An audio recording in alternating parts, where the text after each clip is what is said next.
How to call in your husband. Hello, everyone. Welcome to the Magnetic Online Leaders Podcast. I am your host, Stefi Lane. And in this episode, we're going to be talking about calling in, manifesting, and making the decision to have and welcome your husband in.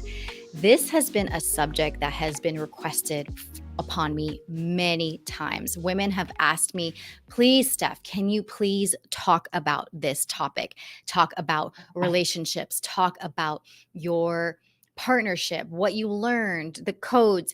And I've been really hesitant on sharing this because I've been very private. I'm actually very private with my relationship. And so I'll start sharing a little bit here and there, but I would recommend that you be very private and treat your relationship as sacred because it is. It is a sacred bond. It is a connection. If you believe in divine God, higher power, it is a contract that you both make. So it's really important to keep that private first. So, what I'm going to say is number one, what you got to do is you got to decide that you want to meet your husband. There's something so beautiful when you're like, okay, finally, I'm going to just decide I'm ready for my husband. If you're watching this, you may be a single girl, you may be tired of the apps, sick of dating people that are not serious. You have to decide. People are going to make decisions for you if you don't make a decision for yourself. So that would be first. First, decide and make the decision. I don't care how delulu it is, just make the decision. This is the year or this is the time I'm going to find my husband. I'm going to find my husband. I am ready. I am going to find my husband. It is no matter what, my husband and I are finding each other. So, what do you got to do first? You got to eliminate all distractions, all friends, and all men that don't support this vision for you. So, eliminate it all. Okay. Because if it doesn't support you with your vision, with your mission, with what you want to create, it's not going to happen. It's not going to be supported in your environment. There's this funny quote on Instagram that says, don't let your boyfriend get in the way of you finding your husband. It is so true. If a man does not see a future with you, he is not making you a priority. He doesn't even want to make it official and definitely does not want to marry you, then he's really telling you that there's no future with you guys. He's just going to drag you along and he's just going to waste your time, your energy, your beauty, your resources, and you just no longer want to do that. So, you know what? The best thing to do is set him free. Say, hey, it seems like you have different goals and different values and different things you want to do. I want to find an everlasting relationship. I want to find my husband. I want to find my partner. I am ready to go this way. And that's okay.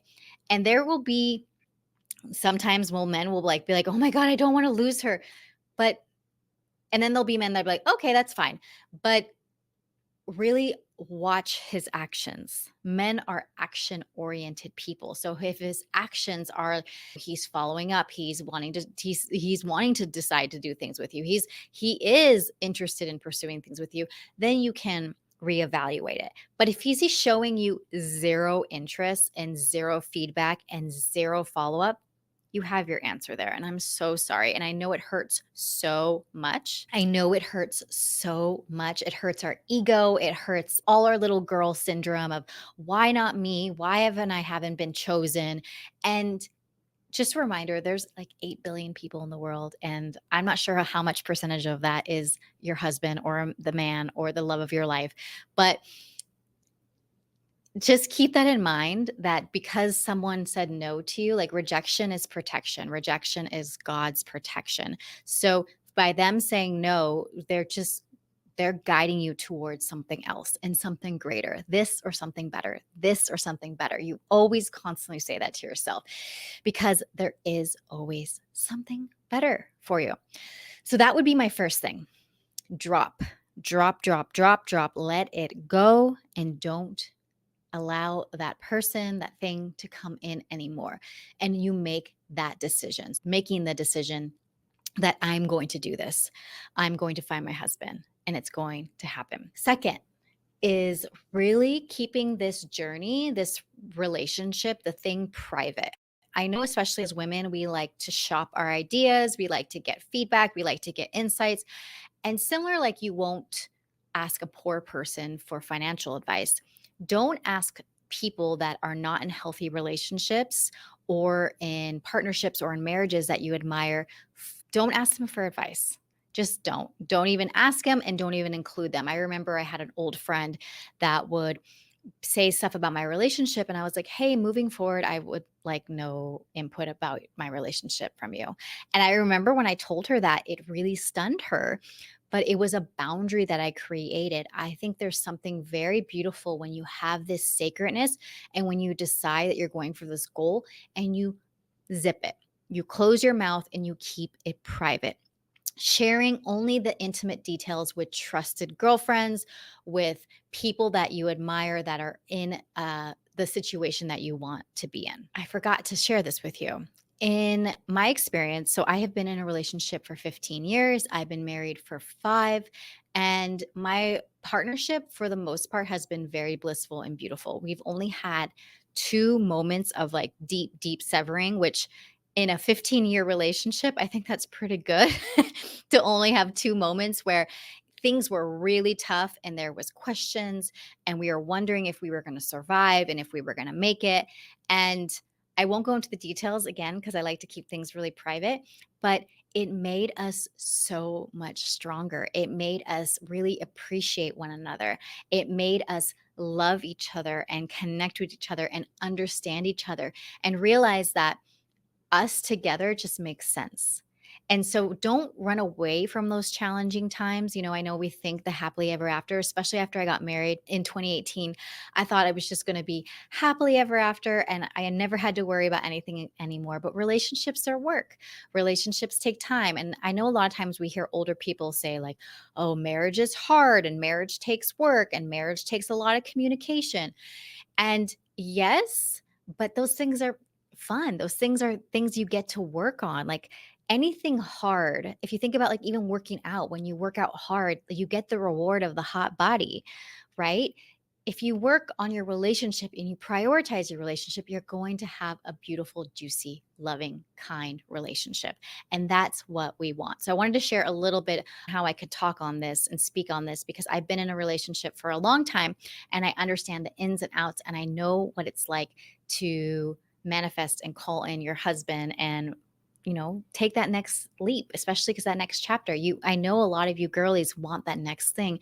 You want that love, you want that safety, you want that security, you want that protection, you want that guidance, you want that partnership. Well, that's why you're listening to this podcast. Well, you got to do a couple things. And these are the things that I'm going to share with you that are really going to elevate you to call in your husband. Okay. The roles of mutual growth and support. This is number 3. You either grow together or grow apart. And it's important if you want to call in your husband that you take a personal growth journey, a personal development journey. What does that mean? It means that you learn how to please yourself before others can please you. I see this a lot with a lot of single women is that they're trying to find this partner, this person to complete them. My better half, my other half. You think you're one part half and then when they're the other half and then when you're together you're whole. There is a complete misunderstanding of that. You become whole first and they become whole as well, and then that's where a beautiful loving relationship comes out of. There is something really beautiful about working on yourself and developing the self so you can be your greatest and highest and most loving person, and that attracts the right person. Because remember, like attracts like, frequency attracts frequency. So if you have some things that you need to work on, say you have some procrastination or some anger issues or some past traumas that you're not really proud of and that you want to work on those things, and you will be more and closer to connecting to the relationship of your dreams. And just so you know, it doesn't mean that you're not worthy of having it right now. I am definitely someone that had to work on my stuff and my traumas and my things in my relationship. So again, you either grow together or grow apart, or you either grow separate. meaning like you didn't know each other and you grew, and then you meet each other. And so I don't know what part of your story you're going to be on. For me, I met my husband really young. We grew together, and there were moments of growing apart, but we came back together like magnets. We just came back together. So, first, stay with me on this. Become whole on your own and attract a whole person, not somebody that's trying to find another part that they're missing, because that's where a lot of relationships go wrong. That's where a lot of divorces go wrong, because we're looking for somebody to complete us when we have to complete ourselves. The best and greatest person you get to have a relationship with is yourself. And when you have that beautiful relationship with yourself, you attract the right person. How to call in your husband is by understanding that you need similar values, not necessarily interests, hobbies, or likes. Those help. However, you don't have to make yourself into someone you are not. If your man loves football and you can't stand football, well, guess what? You don't have to make yourself love football, but you can find something that he likes. Does he like, values teamwork. He values sports. He values physical fitness. Well, you love Pilates. You love walking. You love working out. Well, guess what? You have similar values in that sense. So, one of the important things on how to call in, how to manifest your husband is understanding what your values are. When you understand your values, when you understand what is it that I am attracted to, what is it that I prioritize, what is it that are my standards, what is it that I like to do, what is it that I don't like to do, what are the things that I don't see valuable, then you can continue to refine those and find someone that has similar values from you. That's really, really key because, for example, my husband really loves AI. He's obsessed with AI. He's an AI expert. I like AI, but I'm not obsessed with it. And I can't talk about it for more than like 30 minutes to an hour. He could talk about it for hours. But the thing is, we both value personal growth, we both value future thinking. So we still have similar values, but our interests are different. And I don't have to be a super nerd or super geek into AI. I can understand why he likes it. And then I can also utilize my own hobbies and my own things and my own interests. So that's key. This is all about knowing your values and what you stand for and what you don't desire in a partner and whatnot. I've seen this with my friends that don't drink. I value a man that doesn't drink. And so it's really important to them. And so that when they do try to look for their husband or they're looking for their husband, they're making sure that they're looking for someone that doesn't drink and doesn't do the habits or destructive things of a drinker, that it doesn't align with their values. And it's important for you to know when you're calling in your husband, I know there's lists and there's things that you want to create, but don't think of it as checking boxes. Think of it as aligning the values, the goals, the desires that best serve you. You want a partner, you want a husband that matches you or also can hold you in places that you're not strong. That's been really key in my relationship. And I just love that about my partnership is that the things that I am not necessarily good at or that I don't like to do, my husband is really good at, and the vice versa. And so we can help each other. We can pick up the slack. We can guide each other when things get rough or things get hard for the other person or hard for myself. And there's no resentment in that sense. If you don't want the drinker, avoid the bars. If you want someone active, do the running thing, go to the gym, make sure you're in places that you can meet them. Yes, there are apps and there's things that you can do. And I'm not really going to talk about that, especially on this on this podcast. But put yourself out there, because a lot of times I see a lot of my friends, they're like on the couch just trying to manifest their man. And I mean, I'm all about doing that sometimes, but you do need to be out there. You need to be seen. You need to be out there. You need to be talking to people. And also, you need to be communicating with other friends like, hey, I am looking for my significant other, or I'm starting to take dating really seriously. Do you know anyone that fits XYZ? Because I'm looking for someone that values fitness, that values health, that values business, that values like what are the things that you value? You can communicate with your friends because mutual connections are probably the best way to meet your husband.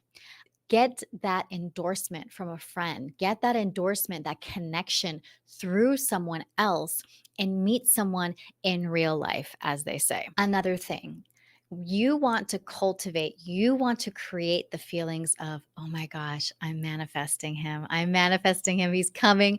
I'm calling him in. I'm calling him in. My husband's coming. My husband's coming. And I want you to be extremely delulu and just not in that 3D realm of, I don't know where he is. I don't have no idea. Just be absolutely crazy about it because it takes a little bit of insanity for you to get out of your comfort zone for you to really start to believe it.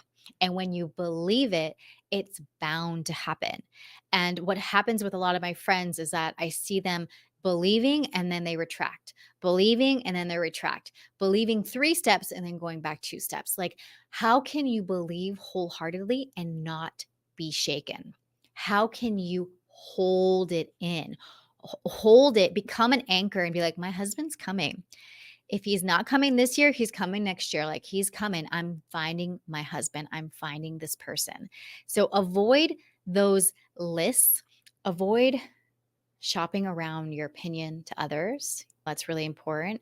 Avoid making really specific lists, but I would say avoid the lists because it is going to limit you. By avoiding the lists, you are becoming more open to what is possible. And then you might meet the most kindest, most loving man that you did not expect or was not your type. But I do firmly believe that you need to be attracted to them. So make sure that like attraction is something that's really important to you. You put that on as one of the things that you value. And just continue to make yourself the most gorgeous, most loving, most sexy, smart goddess that you are. And your husband, I mean, he is just around the corner. There are so many men out there that just want to love and adore you and want to kiss up on you. And it's just a matter of time. It's just a matter of time. It's just a matter of time. It's happening. It's happening. All right. So that was a few of my tips on how to call in your husband, how to manifest it because it's going to happen. And I wish you all the best of luck as you go on this journey of, calling him in, calling in this person of like who I want to be and how I want to create and what kind of wife I want to be. Oh, yeah. I want to leave you with, I had a friend where I asked her, like, what does it mean to be a wife to you? And she didn't know how to answer this question when I asked her. And I'm going to ask you this question because it's really important. When you want to become a wife, a new identity in you changes. You shift from your maidenhood to a wife. It is such a unique difference. You will feel the difference too. I felt it about 3 or 4 days after my wedding. You want to be clear on what does being a wife look like? Who am I as a wife? Am I more traditional or am I the boss babe? Like, who am I? Am I really loving? Is it very romantic? Like, who are you and what makes a wife? What makes a wife? And what is your relationship with the word wife? Because there's a lot of connotations with it. It can be negative, it can be positive. What is your relationship with the word wife? Because it isn't just about you calling in your husband, it is about you becoming the wife. And when you become the wife, things change. And I can't wait for you to see it happen, for you to see it shift. Thank you so much for joining me on the Magnetic Online Leaders podcast.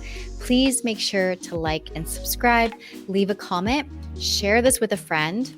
I want all the girlies to have their rings up and be engaged very soon. And if you are interested in working with me one-on-one, I do have some 30-day and 3-month coaching containers where we create and really step into your magnetic life with business and with life and love. So just message me on Instagram at Stefi_Lane, or you can go to my website at www.stefi, Stefi, Lane, Lane.com. Thank you so much, and I'll see you on the next episode.